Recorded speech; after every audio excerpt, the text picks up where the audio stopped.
We're ending in the next 10 minutes. Please chip in and be able to share. Yes, Queen Faith, Elder Majaliwa can hear you. Hello, hi everyone. Hi, And welcome. okay, thank you. Thank you very much, King Karibu. Majaliwa. It was very, very interesting listening to, how conversant you are with Kenya as a country and our systems. And some of us have gone through that. Some of us are victims of, going through that schooling system. It has no value in my life. I went to school, I went to university. I did a good course. I did horticulture, which is under agriculture faculty. But when it came to employment, peanuts, paying those flower farms, paying peanuts. When you go to the exportation companies, still peanuts. So it couldn't sustain, the lifestyle. And Nairobi is quite an expensive place to be.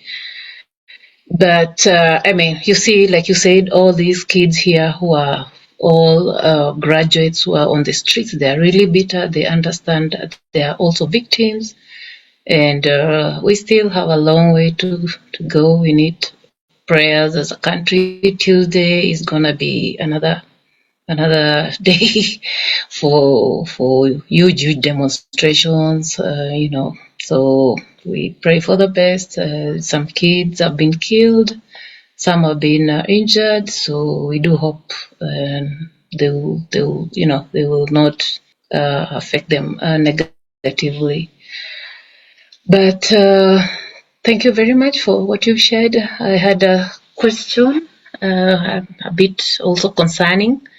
You see, like for me to come to this light, it's just been very recent. So by the time I'm receiving this, I already have a child who's also going to this kind of schools, even though he's not doing a Kenyan system, or so I thought. So the British system was better. So we've come far. He's already in year 10.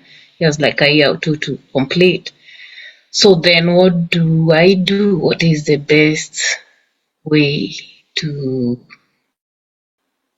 go about it? Because he's already in the system. I cannot make him drop out of school. Schooling from home is also expensive, but even if I'm to do schooling from home, I'll still do same systems.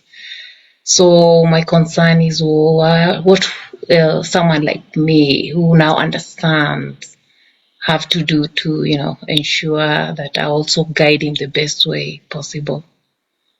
That's my question. Okay, thank you. Asante sana, Dada Faith. Thank you very much for your question. Yeah, look,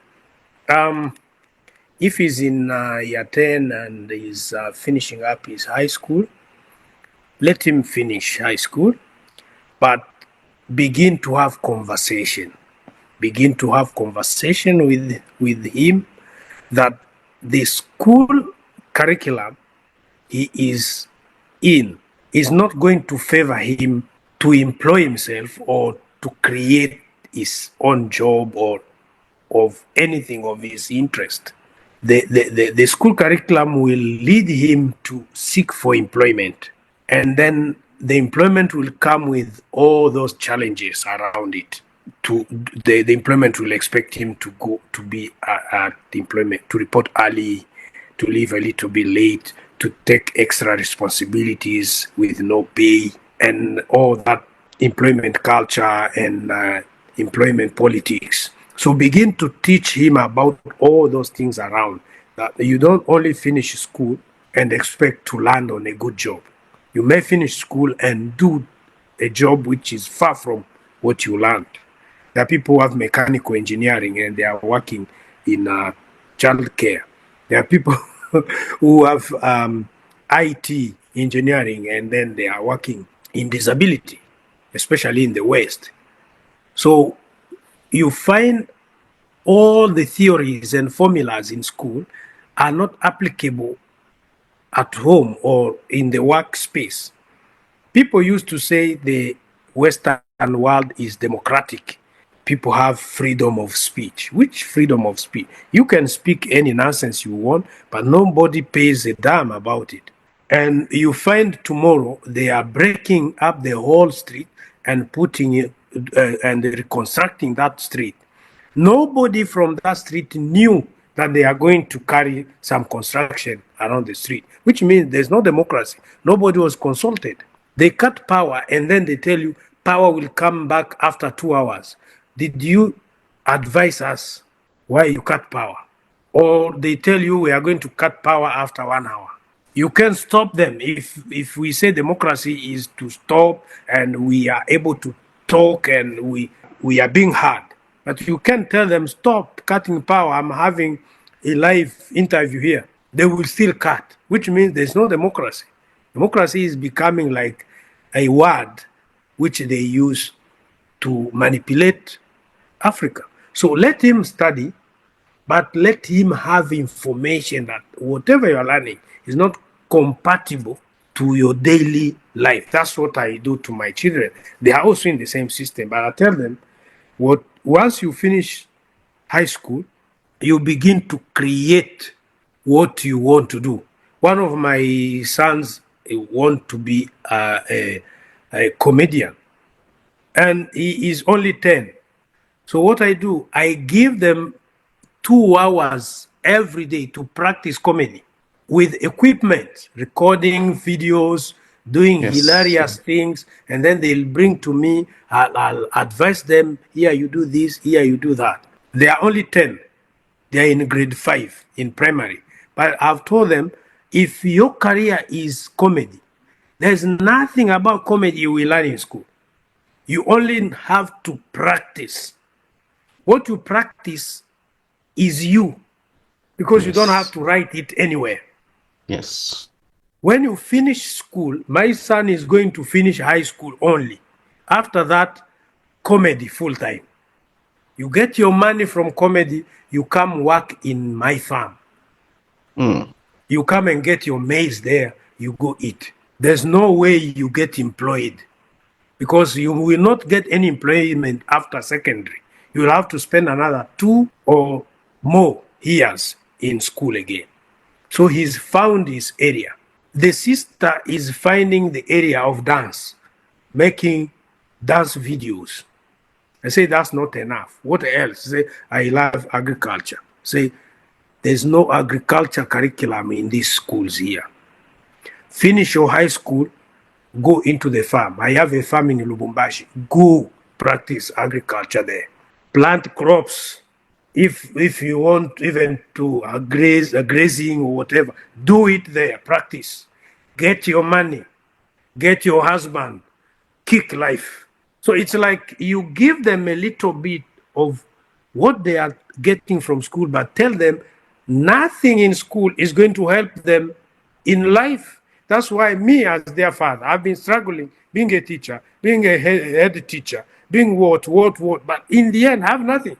Just verses in my mouth, which pay nothing. But when you do a little bit of business here, you get money. So teach him to get money, to begin to get money. If you are in the UK, let him have an account. Put some money in his account. Let him manage the account. Yes. My 14-year-old, when she turned 14, she had to open her own account, because here you start managing your account at 14. Those of less than 14, I manage on their behalf. 14, they manage. I put the money in the account and say, you have to manage the money. You have to understand how money works. And we will be having a workshop every weekend, like 1 hour, for you to teach me what you learned about money. Which profit did you get? How much do you plan to start your own business in 10 years?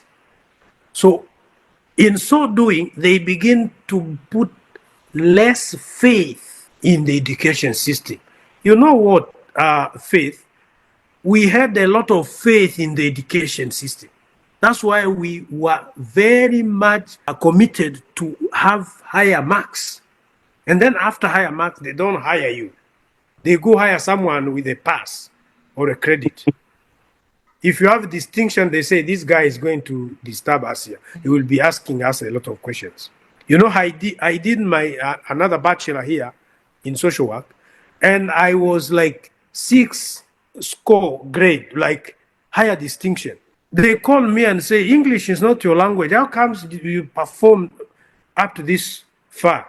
Because after my performance, I was qualified to go for masters with a scholarship. But they started asking a lot of questions. How comes? How comes? How comes? And then from those questions, you begin to understand that racism is well and alive, operational.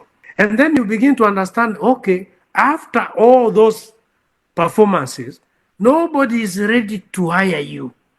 So those are the examples I use to my children. I say, look at my transcript. Look, from Kenya. Look, from here, from Congo. Who am I now? Just working shifts. And when you are to be promoted, they put allegation on you so that you don't get promoted. Because you're a black man, your English is not good.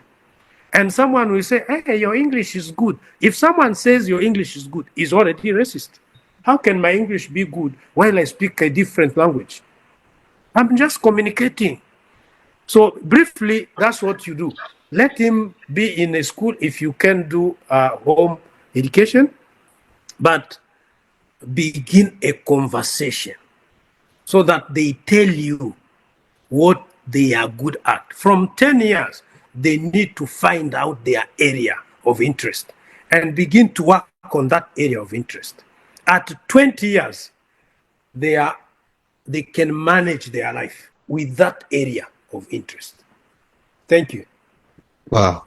Thank you so much, Elder Majaliwa, for that response to Queen Faith. I think she's really, really been blessed.